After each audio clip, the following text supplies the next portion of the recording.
Welcome back, MTN Nets podcast. One of the most pathetic losses you'll ever see. The Nets had a 6-point lead with about maybe 6 or 8 point lead with like a minute and 12 seconds left.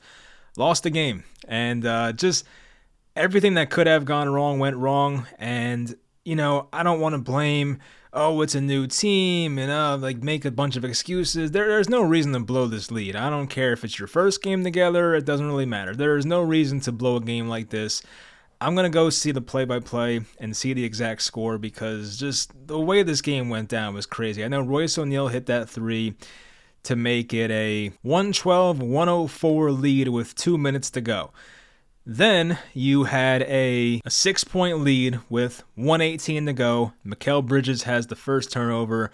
Karis LeVert gets a layup out of it. Then Spencer Dinwiddie has a bad pass. That's intercepted. Goes for another 2 points for Cleveland. I thought Donovan Mitchell might have had an and one on that, but it wasn't. So Nets call a timeout. Dinwiddie makes a really good, right-handed layup. Go up 4 with 29 seconds to go. And all right, you're up 4 with 29 seconds to go. That should be it. And then, of course, Donovan Mitchell, great move to create separation on Claxton, I think it was, makes the 20-foot jumper, 2-point game. Nets are up 2 with 24 seconds left. The game should mathematically be over. But then what do you know? Another bad pass. It started with a bad pass from, I think, Dinwiddie. Dorian Finney-Smith had to tiptoe on the sideline to keep it in. He throws it back in bounds. And then I think it went past Mikal Bridges, got intercepted again. And that led to the possession that led to the Donovan Mitchell layup. He got fouled, went to the line, made the first, missed the second. And you're thinking, oh my God, he missed the free throw. That's great. We're going to win the game. So, of course, the Nets don't do something you're taught in grade school, which is box out the shooter. They don't do that. And to make it even better, the ball is battled for by Royce O'Neal and Nick Claxton, two guys that played for the same team, then goes through the hands of Spencer Dinwiddie, so that's 3 Nets it goes through the hands of. And if they just held on to that ball, the game's probably over. You go down the other end, make free throws, game's over probably. But of course, in typical Nets fashion, it gets kicked out to Karis LeVert. He dribbles on the right wing. For some reason, he's getting double teamed. Wide open in the corner is Isaac Okoro. And Okoro is not a great three-point shooter. They said he was a 35% shooter from 3 on the broadcast. He, of course, makes a 3 with 0.7 seconds to go, puts the Cavs up by 2. So just a horrendous loss by the Brooklyn Nets, who I think have now dropped 4 or 5 straight games. Mikal Bridges missed the 27-foot jumper to try and win the game. It's I don't know. I wish I could say I care about these losses anymore, but it's hard to care. This team is not going anywhere. Truthfully, the losses affected me a lot more when we had the championship aspirations, and this team just doesn't. They're now 39-34. I believe they're now officially the 7 seed.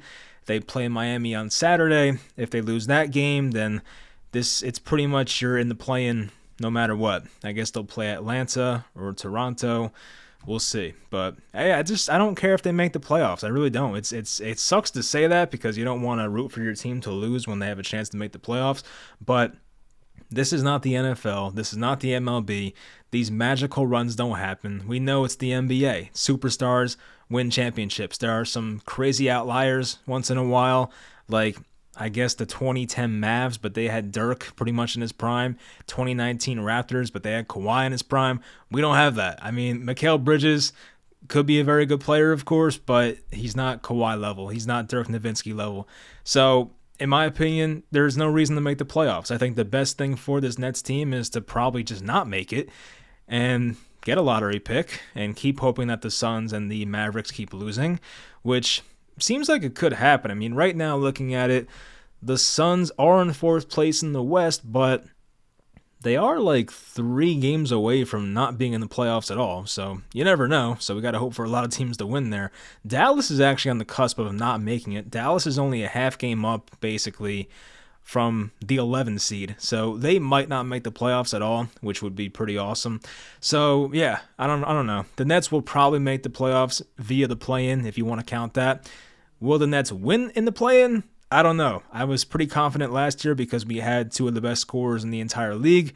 But now, This Nets team just comes down to, can they make their three-point shots or not? And if they can't, then they're not going to win. So it's a game-by-game thing. It's tough to predict, but once again, I don't see the point of making the playoffs here because this team ain't going nowhere. So for tonight, Dorian Finney-Smith and Cam Johnson combined for 9 points on 1 of 12 shooting combined, 1 of 8 combined from 3. Cam Johnson made 1 3-pointer. And I know Cam Johnson was a big part of the trade, and he should be re-signed by this team, but I've been pretty underwhelmed so far. He had that one 32, 33-point game, but outside of that, the man has been pretty underwhelming. I don't know what it is, but hopefully he gets his stuff together by next year. Mikal was really good, 32 points. He was somehow a minus 14, which was the worst on the team, but 11 of 19, 8 of 8 at the line. He had 6 rebounds, so he played well, in my opinion at least, scoring the ball. Claxton had a really good defensive game. He had 9 rebounds. He had 2 assists. He had 3 blocks. Had some fouls that were kind of questionable, but I don't know. I thought he played pretty well. Had a bad technical foul, which of course, could have cost him the game, I guess, if you look back at it. But anyway, Dinwiddie played 42 minutes, a team high. He had 25 minutes, was a plus 9, 9 of 15, 2 of 4 from 3, 5 of 6 at the line, had 12 assists. I would say one of Dinwiddie's better games as a net since returning here to Brooklyn. Royce O'Neal made the big shot at the end to go up 112-106, and I was thinking, that's the dagger. Well, I didn't think that actually, but I was like, that's a big shot. That's pretty much what I was saying. But yeah, he made some big shots. Joe Harris, 5 of 8 from 3. He had some big shots in this game. Joe Harris has 1,000 career three-pointers. Congrats to Joe. That's pretty cool. Yuta Watanabe was a plus 12. He airballed a three-pointer, I remember, but he made his other 2 shots. So that was nice to see. Day'Ron Sharpe, by the way, that's a guy who is really improving, it seems like. The last 2 games, he had a 20-10 game last time versus the Cavs. Tonight, played only 14 minutes, but was 3 of 5, had 3 rebounds, had 2 assists, had 6 points. So he was making an impact. He had 2 blocks as well.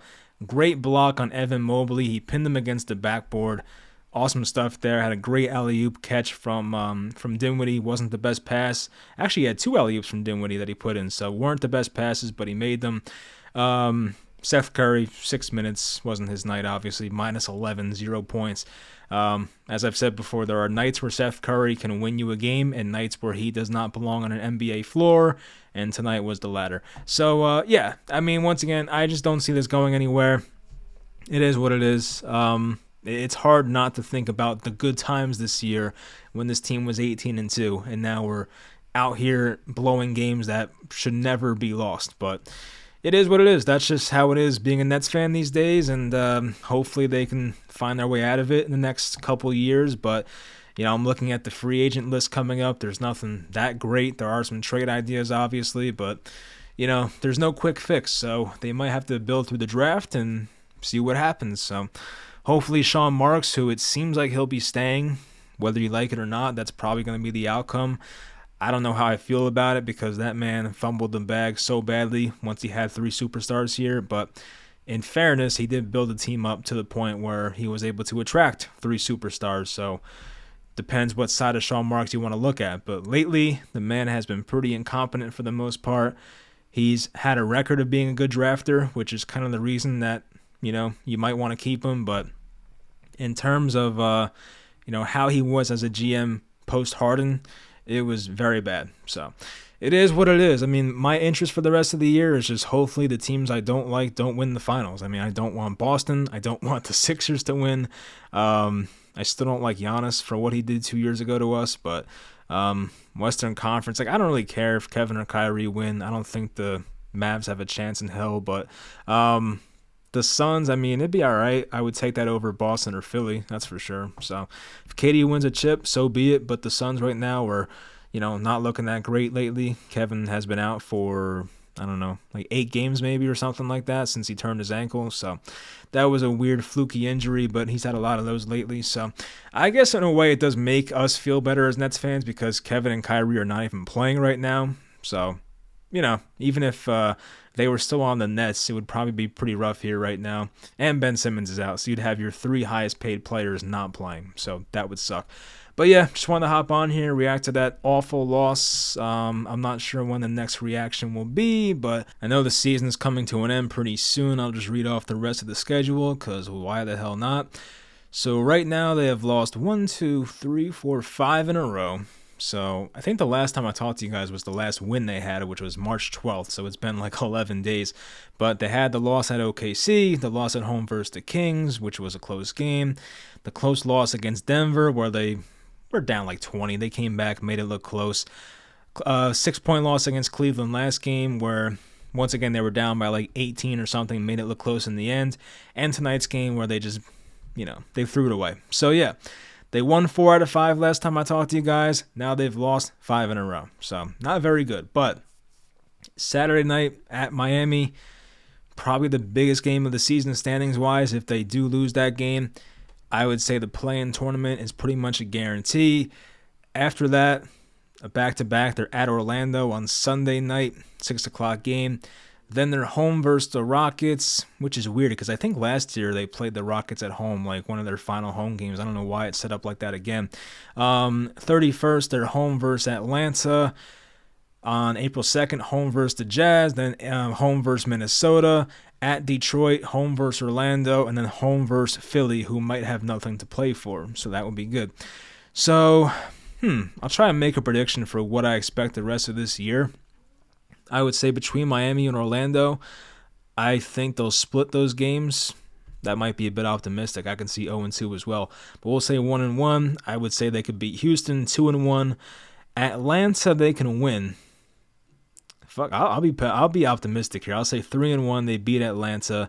I'll say they lose to Utah. They'll probably lose one of those Atlanta or Utah games, the Quinn Snyder games. Then versus Minnesota. I know they got Karl Anthony Towns back. I think Anthony Edwards is going to be back soon. So I would say that's probably a loss there. So looking at 3-3 now. At Detroit, you could probably win that 4-3 versus Orlando. Orlando, man, that might be a tough matchup for us. I don't know. I'll say they win it. It's at home, so I think I would have them now at, what the hell would I have them at? 5-3 after a win versus Orlando. And if the Sixers rest their guys, they can win that game, obviously, and finish out 6-3, which is probably best case scenario. But, knowing the Nets, it might be 3-6, so I would not get your hopes up. But yeah, that's going to do it. We'll see where they finish out this season. I'll probably talk to you guys at least one more time before the playoffs start. Hope you enjoyed. I'll talk to you next time.